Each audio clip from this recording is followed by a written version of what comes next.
Hey, folks, and welcome to episode 80 of the Life of Gaming podcast. My name is not Jamie, as usual.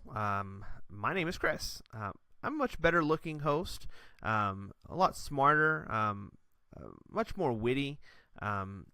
Weird. I'm basically like James's evil alternate twin. But, the evil alternate twin's always so much cooler.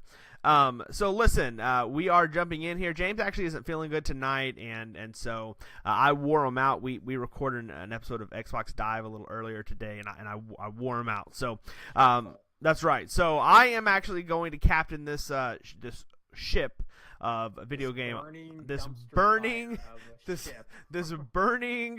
wreckage of a ship, this video game awesomeness, as we normally do every week.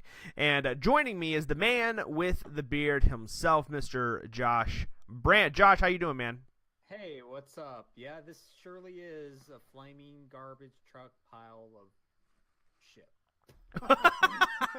Hey now, slow down. This is look. I know we're recording later, but this is still going to go up on YouTube. We don't want to scare any visitors away. So that's how? hey, we're good. That's right. How you doing, man? How's your week been? It's been going pretty well. Just the regular work rigmarole, but rigmarole. Listen, I will say this. I like following you on what do you Twitter, Facebook? I don't know where you Twitter, Facebook. Where do you normally put the pictures of all the stuff that your coworkers do to you? Is that on Twitter or Facebook? That's on Facebook, yeah, that's my favorite. Yeah, isn't that interesting? Yeah, you can follow me, Josh Brant, on Twitter. I post some stuff, but yeah, what they do to my desk is I don't know how she comes up with this stuff. It kind of looked like they were making like a monster today, which I thought was funny. A red clown nose at the back of my head today. Oh man, it's insane. I work in healthcare, but it's more like the healthcare needs me because of the abuse I get. Oh man. But yeah, I will say last week it was awesome for Father's Day. Erica and the kids, we went to the Star Wars exhibit at the Cincinnati Museum Center. Oh, that's right. I saw the pictures of that. It was like all the costumes, right? Yeah, actual costumes from the movies, and they had like actual drawings, Ralph McQuarrie and everybody else, like their actual drawings before the movies came out, like concept art, and it was really That's awesome. Pretty cool. They had like exhibits there with videos and just browse everything. Yeah, it only lasts for like a few months, so then they'll all go back to Hollywood or wherever. So that was really awesome to be part of. Okay. We have the people watching live are saying they're having some trouble hearing you, so you need to kind of just really get fresh with that microphone. Just really pretend like that's your with the sock on it. with your favorite sock right there. That's right. We don't want to know where that sock was at before you put it on your microphone, but I think it's okay. All right, you're good. I've got you cranked up here.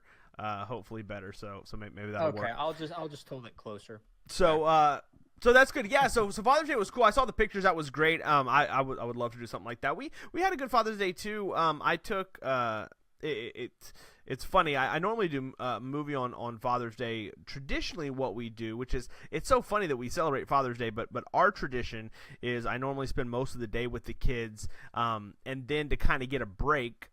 Since you're kind of celebrating being a dad, it kind of seems funny to get a break from the kids. But to get a break, what I would normally do is later in the evening I'd meet up with some other dad friends of mine, and we would go to like a movie together.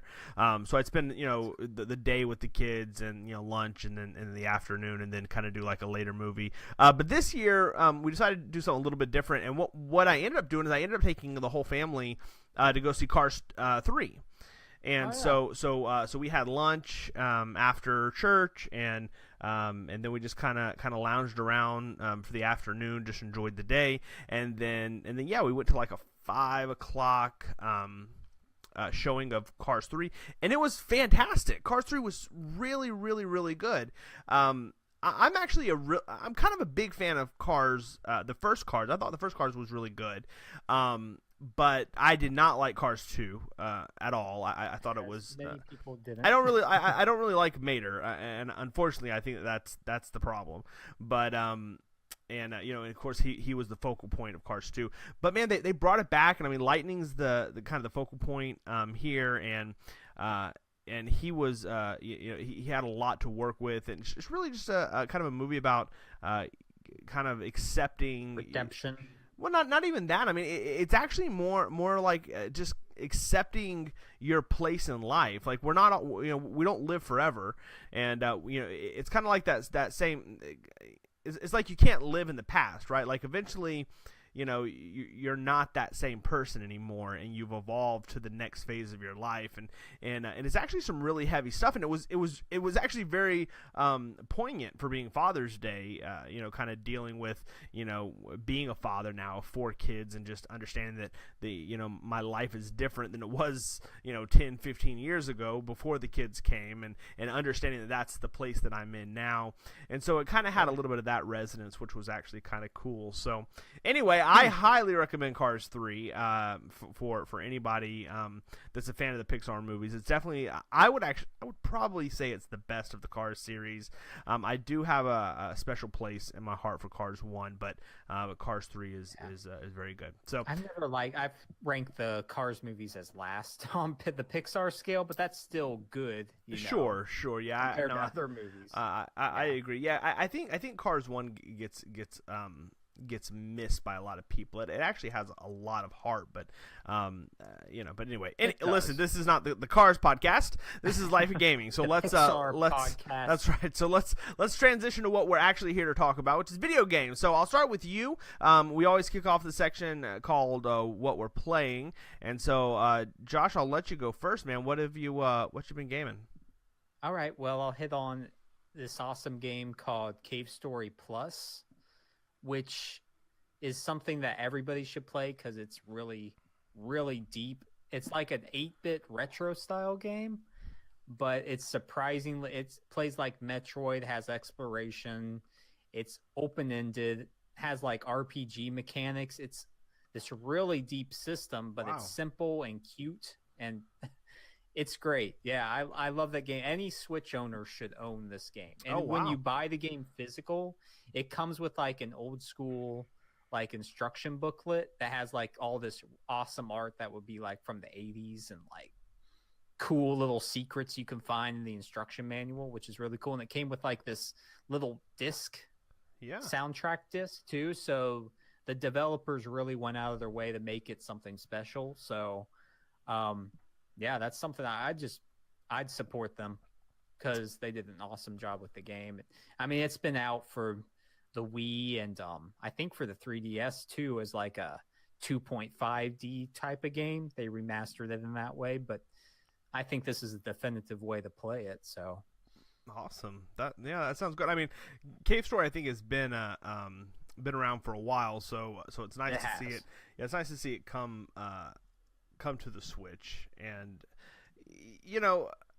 we'll need to really talk about this right now, but Switch definitely needs to continue to kind of grow the third party, and even though this is more of an indie type game, that it's really just kind of seeing, and they've done a really good job between the big tentpole releases, which we had ARMS just a week ago, but in between that you're getting these great small pieces that are coming, and I think Cave Story is a wonderful addition to that, and it looks great on the Switch. I mean, I've seen some of the gameplay of it going, and it looks great.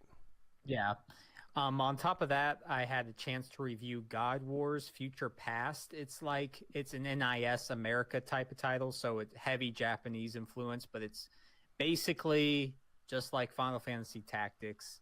You can tell the developers put a lot of time into researching that type of game, and I mean, it borrows everything. It's like a carbon copy of Final Fantasy Tactics. Oh, wow. Just it has a different art style to it, but other than that, it plays exactly like it. So if that's your type of game, it's worth picking up. And then another one I've been playing, what is it? Oh, Nex Machina, the game from Housemarque that just came out. Okay. Acclaimed Sony brand that's released like Yeah, Resogun yeah. and some other They awesome. didn't. Isn't that? Are they the Stardust guys? Yeah, Super Yeah, Stardust Super Ultra Stardust. and Yeah. all those games. Yep, Okay. Good. yep. Very cool. They just make the best gameplay experiences, and this thing is no shortage of that. It's just pure twin stick shooter bliss. Like Nice. you can dash. It has a nice story mode to it also, so it's not like just like Geometry Wars that looks really good, but it has like depth to it. And there's a lot of systems in play, a lot of customization as a co-op mode, and yeah, it's like averaging like a 90 out of 100 on Metacritic. Oh wow, that's great. So yeah, and the user reviews are off the charts too. So it definitely deserves the praise. Yeah. And yeah, Housemarque is one of the best studios for making just gameplay experiences, just solid gameplay, and they've done it again. So That's awesome, man. can't wait for whatever else they release. Sony really picked up a winner with Housemarque. Yeah, that's. Yeah, I mean, again, I'm not a Sony guy, obviously, but Obviously. but Not bad. yeah.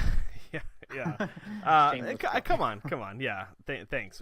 Don't worry. You're gonna get plenty of those in a little while. No, I'm not a PlayStation guy, but I definitely can recognize good games, and it seems like everything that they've done that I've seen, at least based on either just videos or reviews and such, has all been very, very well received.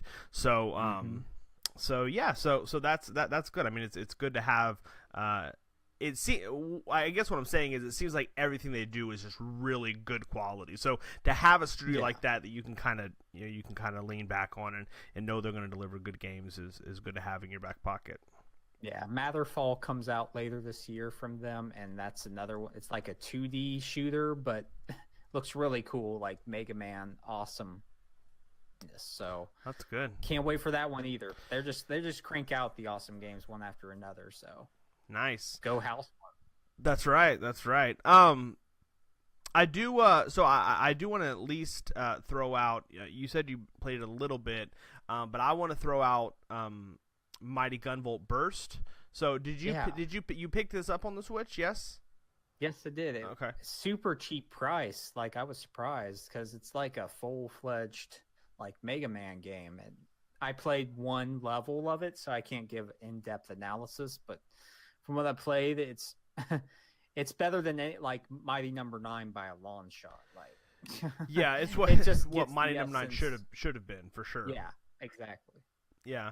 So I'll jump in here because I've been super pumped for Mighty Gunvolt Burst since it was announced, and it's definitely on the top of my list for games this summer. But I'm gonna play it on the 3DS, and unfortunately, it is not out for another week. It comes out on the 29th, which I. Are you gonna give It just upsets me that I mean, the original was on 3DS, and then it upsets me it doesn't come day and day. But I guess they want to push the Switch, and that's fine. But I definitely want to play on the 3DS. So I'm gonna wait Just there. buy it. See, I have my Mighty Gunvolt right there, my original. So so let's talk about what I have. So what I've been playing. Is that it, man? I'll jump in and kind of share a few things. That's pretty the big ones. Yep.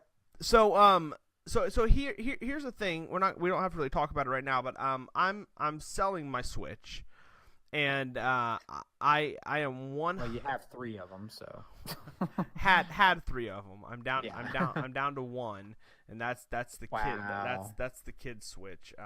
the man that helped sell me a Switch is selling his. I know. We will definitely have that conversation, but we want to wait for James to be here for that, because James, our good friend James, is not really a big Switch fan right now either, and we can explain why at a later day. Gain up on the Switch fan. But I will say that what I have done is, thanks to some demos, I'm trying to think of what actually drove me back.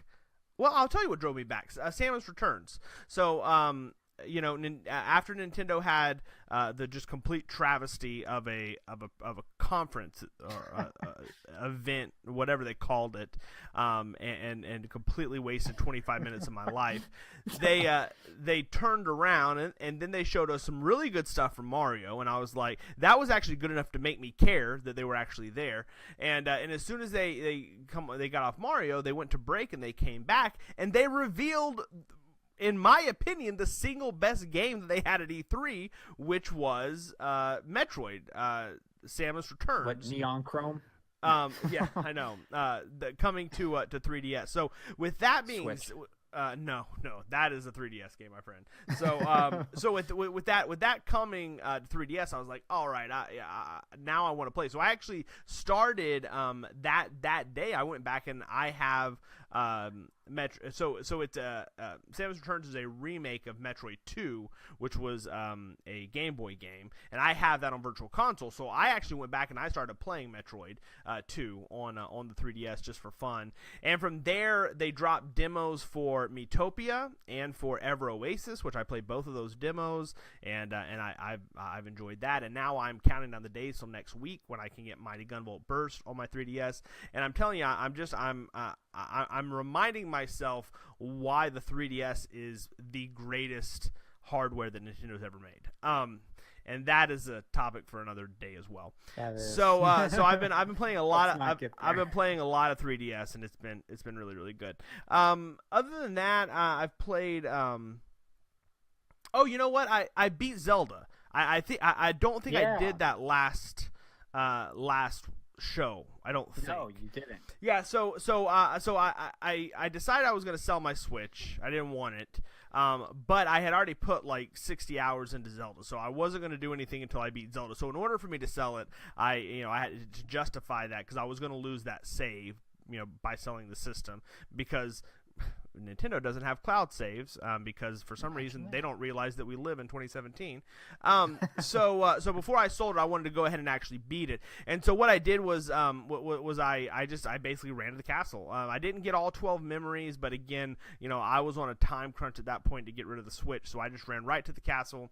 And then I got trapped into a building with Lionel, and it took me forever, but I beat him. And then I finally got up to where Ganon was, and I did not die one time with Ganon. Nice. Took him down. It was great.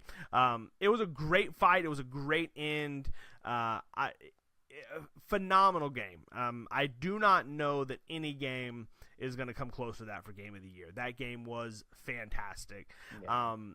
So I did beat Zelda, so that's done and off the plate. And then other than that, I've been playing a lot of Chroma Squad, which is probably my second favorite game of the year. Squad. Chroma Squad. Chroma Squad is so good.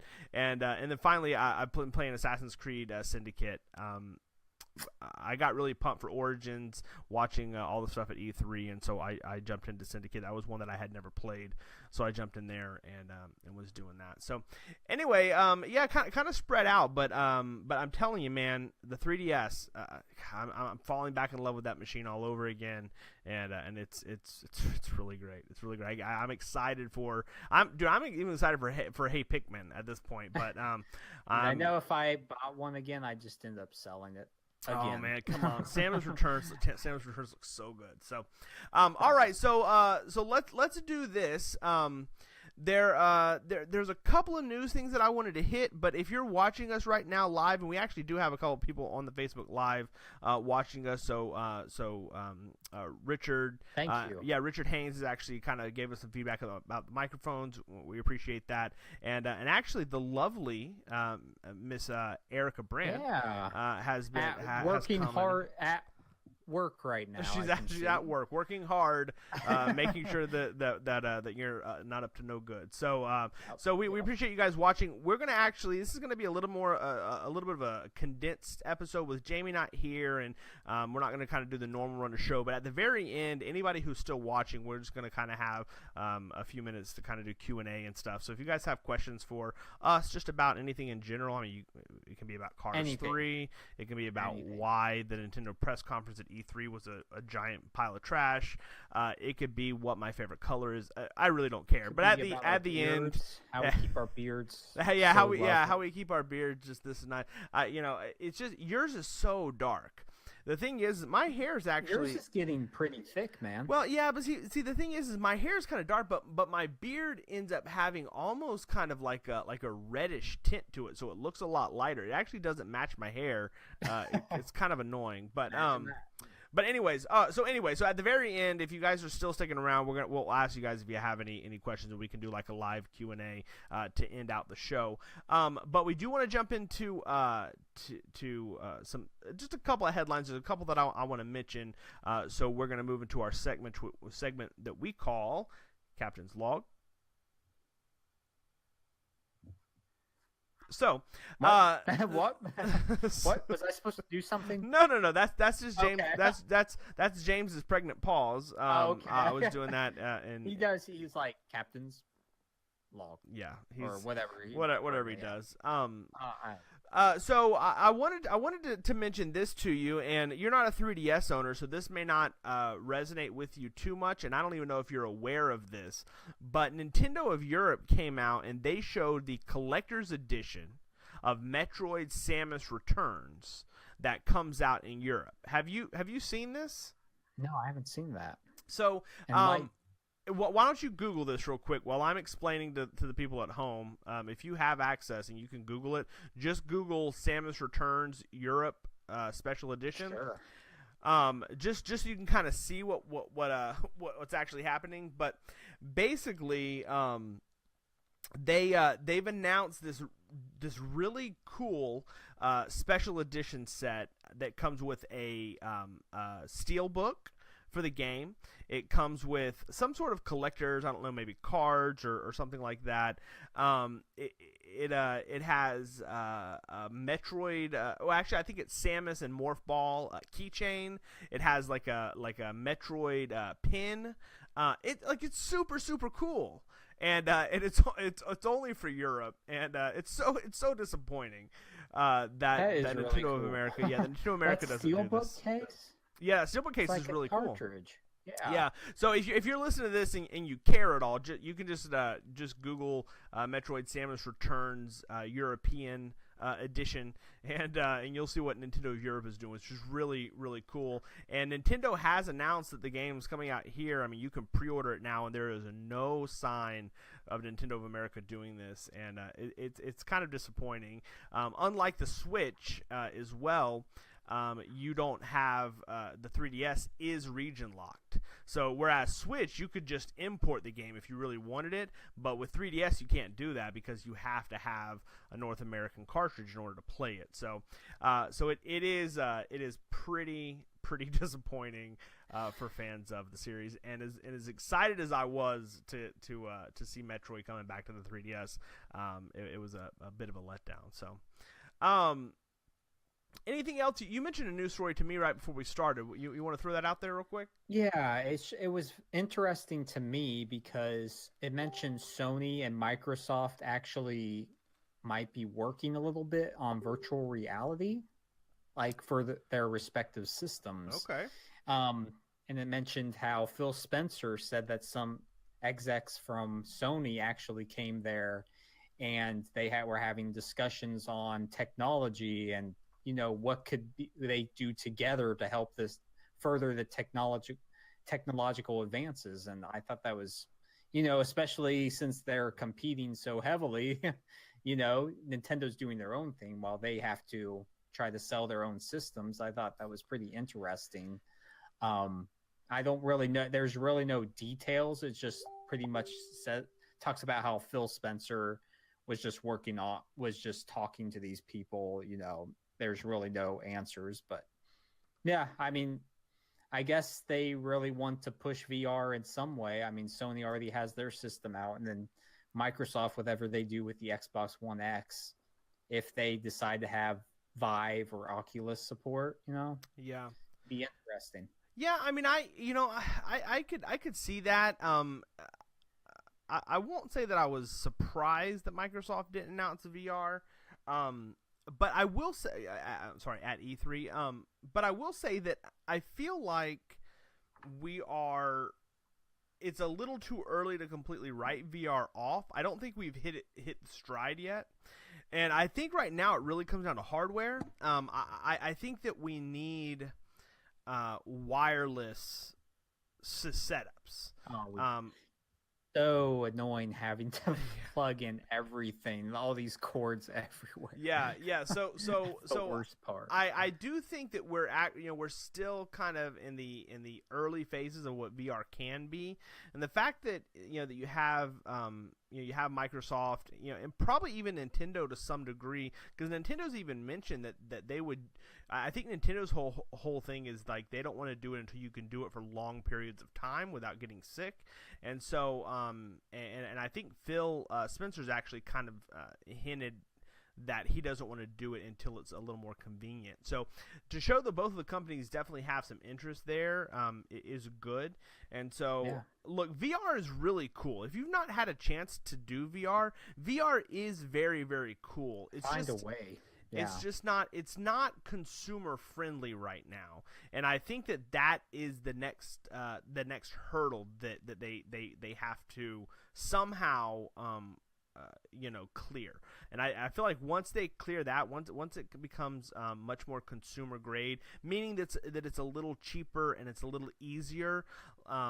I think I think PSVR is the most accessible of the set so far. You don't need a $2,000 rig just to run it.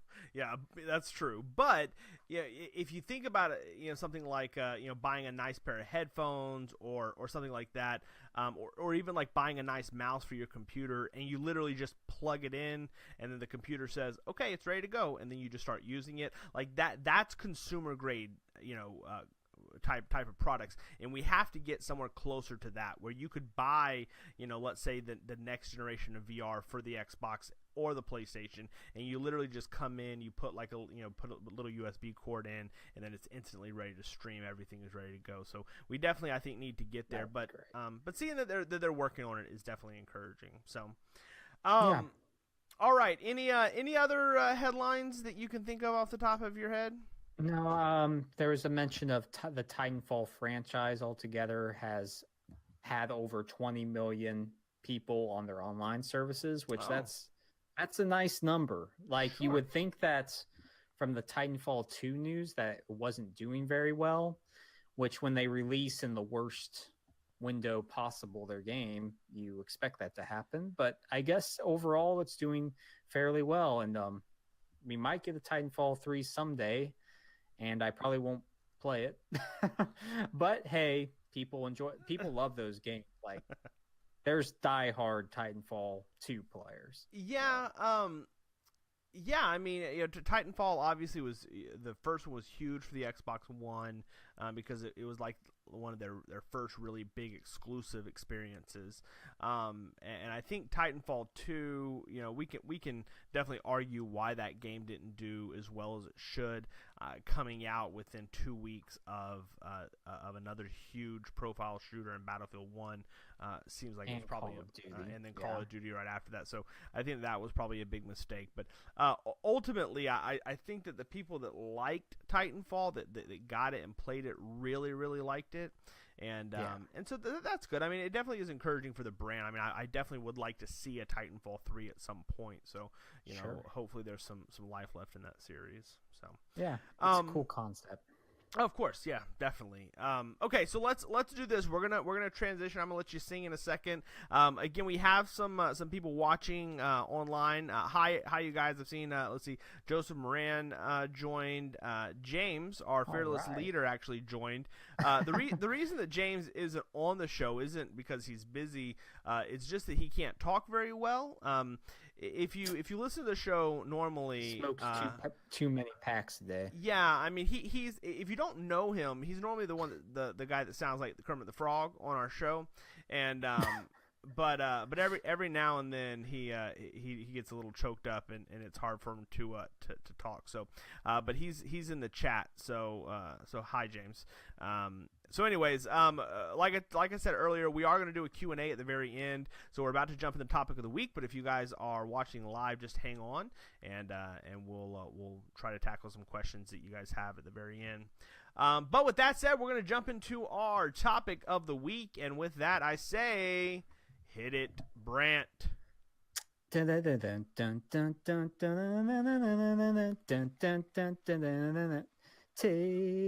on me. Take on me. Take me home. Take on me. I'll be gone. I'll hold the mic away. And no, I can't even hit that.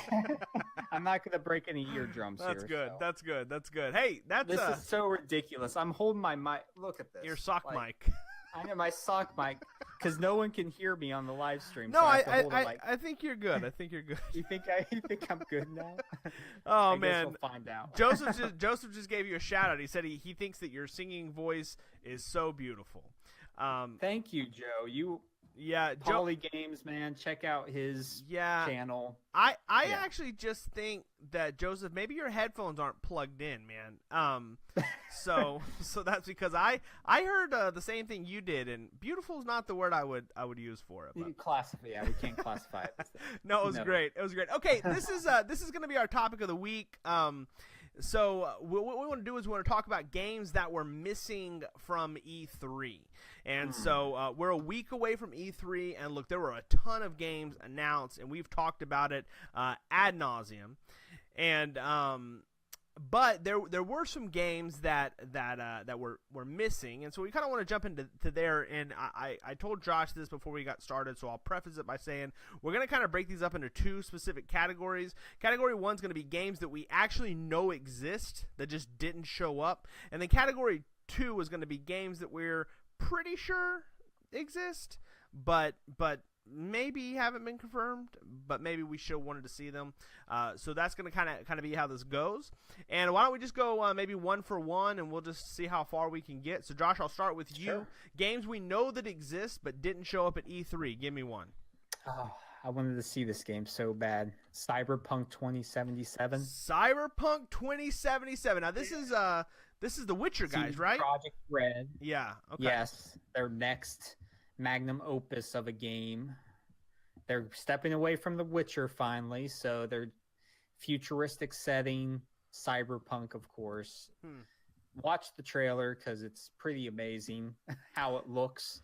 Yes. But yeah, I wanted to hear something. It's still probably a 2020 release. Yeah.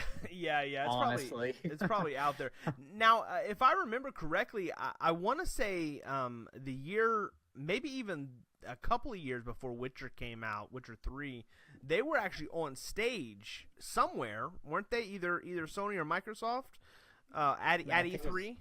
Yeah, or maybe it was a different Gamescom, maybe. Maybe, yeah. So, I guess what I'm getting at is they definitely are known for being at the conference. So. Oh yeah, that. I mean, just being at E3, right? So, or something, Gamescom, whatever it is. So the fact that it wasn't at E3 is probably pretty telling that it's still a little ways out. But I agree, man. Everything they've showed of that game looks just phenomenal, and if they can capture, it looks almost like capture the Witcher 3 essence. Yeah, and it looks kind of like a sci-fi noir kind of Blade Runner-esque. Yeah. So if they can catch the Witcher, if they can catch the Witcher kind of vibe in that sort of setting, it could be super super cool. So yeah, did you see that? Did you see that leak that came out? And they were like, I don't want to misquote, so I'm sure if you're listening to this, you probably know. So all I'll say is that I believe some of their assets were stolen, and I think they were trying to be blackmailed or something. And CD Projekt Red were like, you're not gonna blackmail us. Like that's not gonna work. Stuff. Yeah, so they didn't even care. Yeah, so good for them. Cool. Yeah, that game's gonna be amazing though. No doubt about it. No doubt about it. Yeah. So I'll say for me, and this is gonna. So I'm gonna say Kingdom Hearts. Now here's the thing. I know Kingdom Hearts is 3. Kingdom Hearts 3. I know that Kingdom Hearts 3 is probably 3 years away still. Because 2020 is going to be the biggest year of gaming. Yeah, no doubt. Because that's also when Metroid Prime 4 is going to come out. And Death Stranding. But yeah. So, but what I will say is what I'm still hoping for is, as an Xbox gamer, we haven't been able to play any of the Kingdom Hearts games. So they've already announced that Kingdom Hearts 3 is coming to Xbox One. What I really am hoping, and I know it's like a super probably kind of unicorn type hope that doesn't actually exist, but I would really like to see Square Enix announce an HD version of Kingdom Hearts 1 and 2 for the Xbox One. What I would have liked to have seen would have been, and again, in hindsight, Microsoft had a ton of content, so I'm not disappointed specifically that they were missing content. But how cool would it have been for them to have an exclusive Kingdom Hearts 3 trailer on their stage, and then be like, also, coming this fall is Kingdom Hearts 1, coming next fall is Kingdom Hearts 2, and then and then 2019 or 2020 it's only on a Sony platform. Like that could have been kind of cool. So I was kind of hoping for they did show a Kingdom Hearts 3 trailer. They just shared on YouTube. It wasn't really part of the conference or anything, but I was really hoping that we could get some sort of new details about it, and then along with that some HD announcements. But anyway, so that's me. All right, back to you. What else you got? How about I throw EA with Star Wars, the Amy Hennig Star Wars game? Oh man, yes. Which we know is being worked on, but we have no clue what exactly it is. Like some rumors surfaced last week. Last week. What was that again? Yeah, so Jabba the Hutt. You're like a yes. So yeah, if you guys haven't seen this, listen, take this with a huge grain of salt. No, there's no confirmation. It's a rumor. We whatsoever, but there is a substantial rumor right now that that the Amy Hennig, the visceral Star Wars game, is going to take place between A New Hope and Empire, and you play as basically a war dodger. Because the Empire is drafting people now, and you're kind of dodging, so you end up kind of being in the underbelly, and to survive, you end up working for Jabba the Hutt. And so, like, everything about this game sounds absolutely perfect. Like I love that idea. I love that setup. I mean, look, I'm a huge Star Wars fan, and this is just right up my alley. So I would love to see them do that. Now, again, those are just rumors. We did have that one screen that was kind of leaked, or not leaked. I think they actually shared it, but it showed like a classic trilogy Star Destroyer in the air, and actually showed Tatooine, didn't it? And some guy walking. We think it was Tatooine, but you could clearly see any desert. Yeah, it was some sort of desert planet, but you could. But I mean, again, this leads credence to it. If it is Jabba the Hutt, it probably is Tatooine, and right. And you could see Imperial like flags. So you definitely have some of the vibes from what you've seen so far. So there is some validity to that. But I agree. EA came out and they went big with Battlefront 2, which I'm super pumped for. But they did not mention, and I'm going to go ahead and pivot right here, because not only did they not mention Visceral's game, but a lot of people forget that Respawn is actually also working on a Star Wars game, which they also did not talk about at all. So we know beyond Battlefront 2, we are fully aware that there are 2 AAA Star Wars games in development. One by Amy Hennig, which is being made by Visceral, and then one that's being made by Respawn. Respawn is, the team who did Titanfall 2, so they're shooter guys, shooty bang bangs. and which instantly makes me think of Republic Commando. Republic Commando, exactly, yeah. instantly. And we didn't get anything, man. I mean, if EA wanted to blow the show up, they should have showed something from both of those games. We know they're in development. We know they're coming. Just something. But yeah, they're both completely no shows. So that's disappointing. But you know, it happened. So all right. So that was back to me. I went Respawn. So now back to you. Do you have at least a third of a known quantity, a known game? Yes, I do. How about it's between two, but I think I'm gonna. Maybe just to anger you, Death Stranding. Oh God! Like I that's not a game. I Shut just your mouth. think you know I can mute your microphone. You know no, that, right? just you know what's great about it is that I just every E3 he just came out with a new trailer. And like 5 years down the line when it finally releases, just like this ongoing tease. You know what would be funny? What would be funny is awesome. if for the next 5 years he releases like a 5-minute trailer, and then when he sells the game to all you dummies for $60, all it is just all of those trailers cut together, and you don't even play anything. You just watch the trailers, and then at the end, they show a fox running across the screen, and then all of you people will just lose your mind. By the time it releases, we might have enough trailers to make like a 2-hour movie. No doubt. Trailers. Yeah, I think it's a good look. I think it's a good idea. It skipped this year for that very reason. Right. I agree, but at the same time, is aggravating as that game makes me. I would actually still like to see what it is. You know, at some point they've got to show us something, some kind of gameplay or something. Has some sick fantasy of wondering what this game, even if you hate Kojima or whatever, you want to see what this is. And I think the next time they show it, they have to have some type of gameplay. Yeah. Something to let us know what it is exactly, because he said it's in the vein of Metal Gear Solid. It's going to be like third-person action adventure, whatever. But yeah. I'm still super intrigued because I love what he does. I love the Metal Gear Solid series, so man. I'm in for the ride, man. Well, just take your time and release it. I know. Yeah, take your time. Life-altering experience. Take your time and wait until all electricity is evaporated until we're in the Matrix. Release it. Yes, yeah. Then please release it. All right, back to me. I will say Red Dead Redemption 2. Now, look, I'm not surprised it didn't show up. Rockstar does not normally. They're not normally like conference people. They kind of go by their march to their own beat, and they release stuff whenever they want to release it, and they have been like that for a long time. So I'm not surprised that Red Dead didn't show up. However, that game was for a long time believed to be coming out this year, and then it was finally pushed back into next year. But the belief is that it's pretty close. And so it would have been cool to see something, and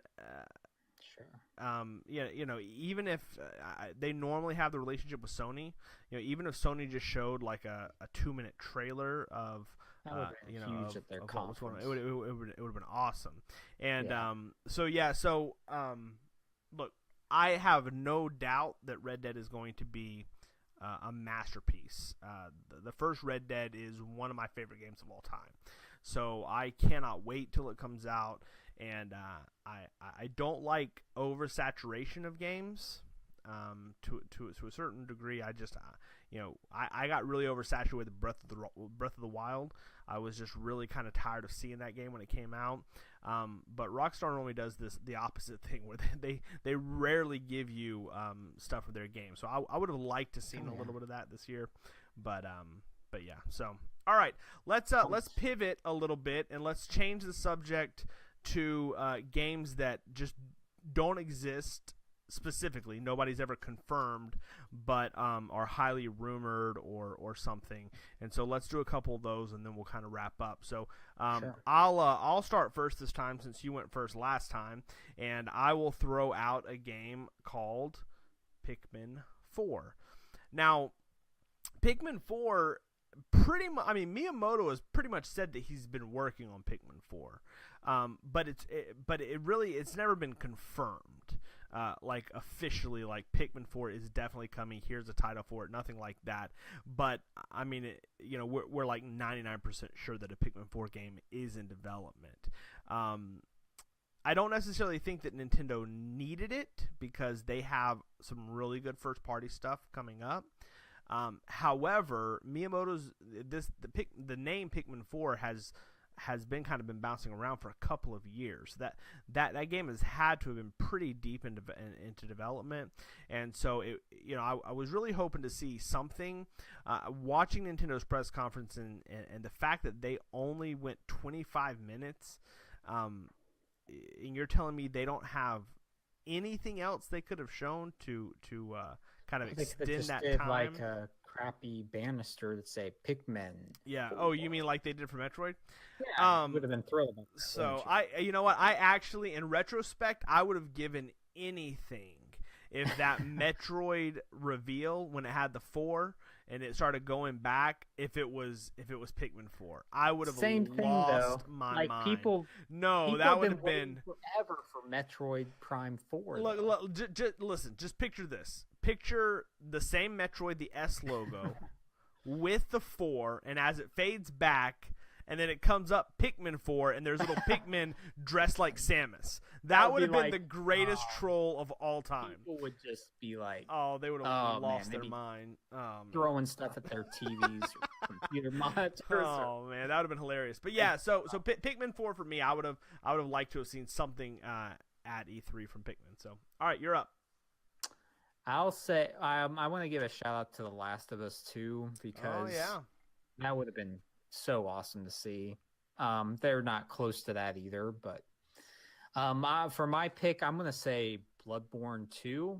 Like this was a heavy rumor. Yeah. And From Software in general just dropped the ball, if you will, for this E3 conference. There wasn't really anything shown, and I think that would have been the perfect game to end Sony's press conference because it was not confirmed yet, like everything else that was shown there, and it would have been the boom moment because people are the boom in the room. Boom! Here comes the boom, ready or not. That would have been. I agree. Last of Us, when it wasn't it last year when they revealed Last of Us. That was at the PlayStation, the conference they do that's just PlayStation. Okay. They had The Last of Us 2. Yeah. So they had 2 Naughty Dog games shown at that conference. They could have moved.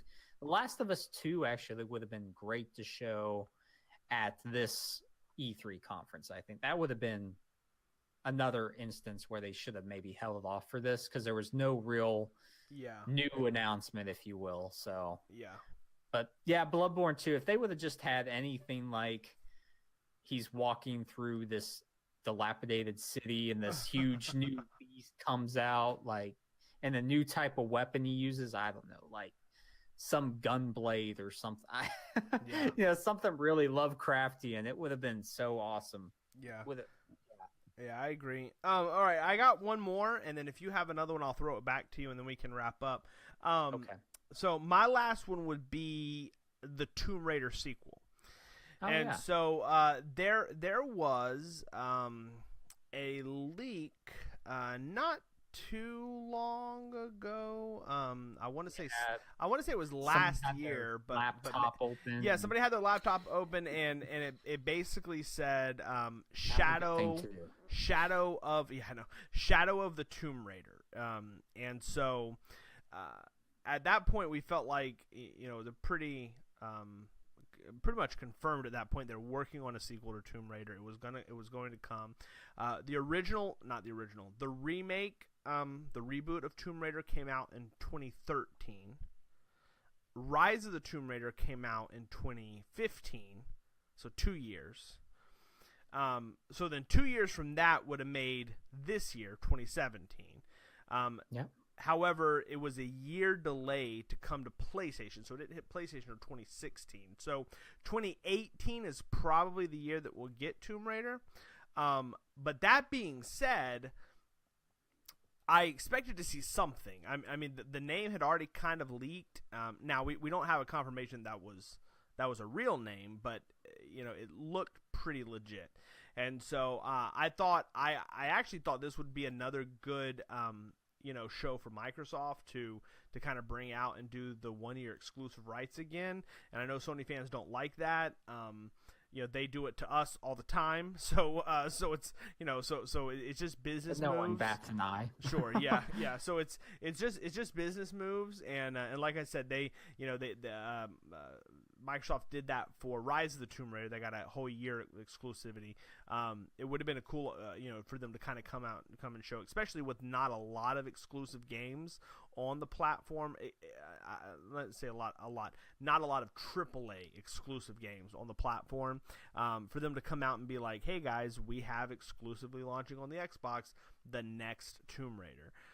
We do also know that they just finished filming the Alexia Vikander, the girl from Ex Machina. She's actually playing Lara Croft in a movie based on the 2013 reboot. Yeah, that's supposed to come out next year, so that would actually make a lot of sense for the game to come out around that time. So we may actually see that. I think that's going to be like a summer movie, so we may actually see like maybe a late spring release, like maybe a May release for Shadow of the Tomb Raider, to kind of coincide with the release of that film, if that's what they end up doing. But I would have liked to have seen something from it at E3. So, and again, if they do go early, April, May next year, they're going to miss E3 next year. So this would have been the last E3. So you almost have to think that it definitely won't come until after that time, because they really, they would really want to show the game off at E3. So, but that's it. That's my last one. So you got a last one to end on? Yeah, and it isn't really a title at all, but more of the developer that I would wish would. Oh, Sucker Punch. Yeah, you guessed it. I love Infamous. Yeah. And they do the open world formula right for these superhero games. So yeah, I mean, whatever they do, I hope it's on like the level of Killzone to Horizon. Oh yeah, that kind of a step up. Yeah, that step up of quality, which I think it can be, because the Infamous games are already, I think, better than Killzone. So whatever they could step up to would be amazing in my eyes. So. Yeah, I agree. I was gonna say, like going into E3, that was one of the really big, not rumors, but maybe wishful thinkings of fans, where we're finally going to get to see what Sucker Punch is working on, because we have not heard from Sucker Punch for quite a while, and Sucker Punch is really, really great. And the Infamous games are fantastic. So they have to be working on something, or they would have been closed by now. So they have to be working on something, and maybe they want to give Sony Bend the highlight right now with Days Gone. Yeah. Because they've been in the dark for a really long time. Yeah. Like their last game was Uncharted Golden Abyss, and now they're finally coming out with Days Gone. So maybe let that go by. Yeah. There's still no release. Maybe that'll come out this year. Who knows, at the end of the year. And then they can push whatever Sucker Punch is doing. Yeah. I also really hope that developers, or let's say publishers, get more into the habit of doing, pulling the Fallout, which is announcing and showing a game at E3 and then releasing it in the fall. And I would be completely fine, and actually think it would be pretty cool if Sucker Punch came out next E3, showed off their game for the first time, and is like, hey guys, this drops in October, or this drops in November. That could be really cool. I like set a new like precedent. I like that kind of hype and stuff. So that could be kind of cool. So let's kind of cap it off there. Guys, listen, we would like to know, maybe games that you were looking for to E3 that you didn't see. Maybe a game that you were hoping was there, or maybe something that was confirmed, and just it just just no-showed for whatever reason, leave us a comment below. Let us know. We'd love to maybe talk about it, and if we get enough of those comments, we'll even kind of mention some on next week's show and talk about them as well. So we're going to go ahead and kind of wrap up the formal podcast part. If you're on the live chat, just hang around and we'll do a small Q&A after we're done. But just to kind of tie off the podcast itself, just want to give a shout out to James again, our fearless host, and we hope he feels better, and we miss you. It's been a good show, episode 80 in the bag. I think we nailed it, and I like doing live streams on Facebook. It's been a lot of fun, so that's been kind of cool. So for Josh, you can find Josh on Twitter. Tell them where they can follow you at, man. You can find me at minus the Brant, MINUSTHEBRANT. I write a lot of crap on there, so check that out. And then that's my PSN name. So yep. Get all the crap you want. Just follow Brant on Twitter. You'll get all that crap. You can follow James at Jamester0722, Jamester0722 on Twitter and Xbox and Switch. He does wear a tutu. Yeah, he does wear a tutu. That's actually why it's not two numbers. It is actually spelled TUTU. Yes. No. Yes. Yeah. So definitely look that up. You can follow the podcast at Life of Gaming Pod on Twitter. You can follow me on Twitter at NeoLego. You can subscribe to our YouTube channel. We post this every week.